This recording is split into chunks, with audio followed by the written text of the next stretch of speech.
everybody, this is Dr. Brad coming to you from Health First Spine and Wellness with my assistant Jess, and today we're going to go over with you how to do the plank correctly.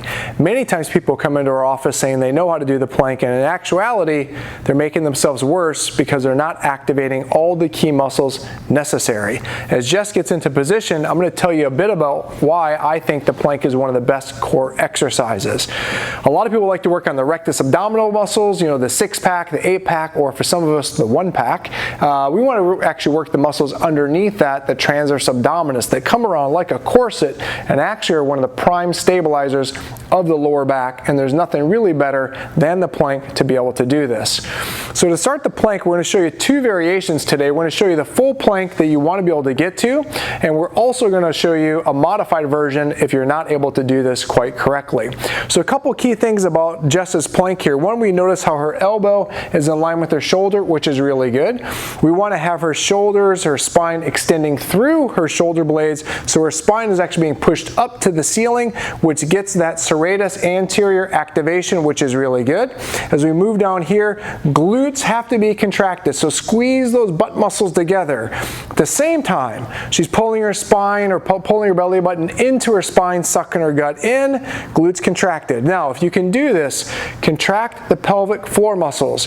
Those are the muscles that you use to stop the flow of urine. If you're ever going to the bathroom, you want to contract those pelvic floor muscles. We get the trifecta of all three of those muscles working in harmony. Glutes contracted, belly button into the spine, pelvic floor muscles contracted, the spine extending up to the ceiling. That is a plank. Go ahead and take a break. You can expect the time that you're normally doing a plank to probably be cut in half as you get this full body activation.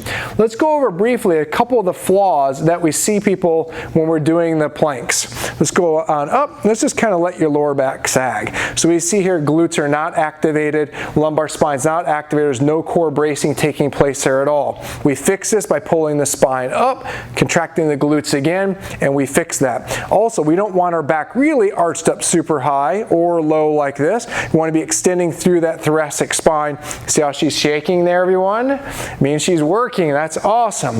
Okay, let's go ahead and come on down. So you can see that's a very challenging version of it, but it will pay dividends in the shoulders, the serratus anterior, and you can look for our video on why the serratus anterior is important for overall shoulder and posture health on another video that we've done. Let's show you a modified version here if that's just too challenging, which for many of you, if you're just starting at the plank, probably will be. We're going to do exactly the same thing, but we're going to use the knee as the fulcrum instead of the toes. This will shorten that lever and make it easier.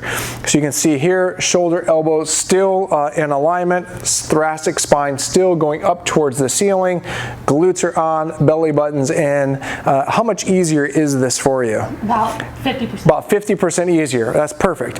You're better off sticking to this until you can get up to 2 minutes before progressing to the full plank. When you go to the full plank, focus on perfection, not time. So if you can only hold that perfect plank, let's go and do the perfect plank again. If you can only hold this for 10 seconds before your body starts breaking down, stop at 10 seconds, and then you'll just slowly add that time, building up to a 2-minute plank with that as well. Hope this helps. If you have any other recommendations or requests for videos, go and put that in the comment below, and we'll be sure to produce a video on it. Thank you so much for your time, and have an awesome day.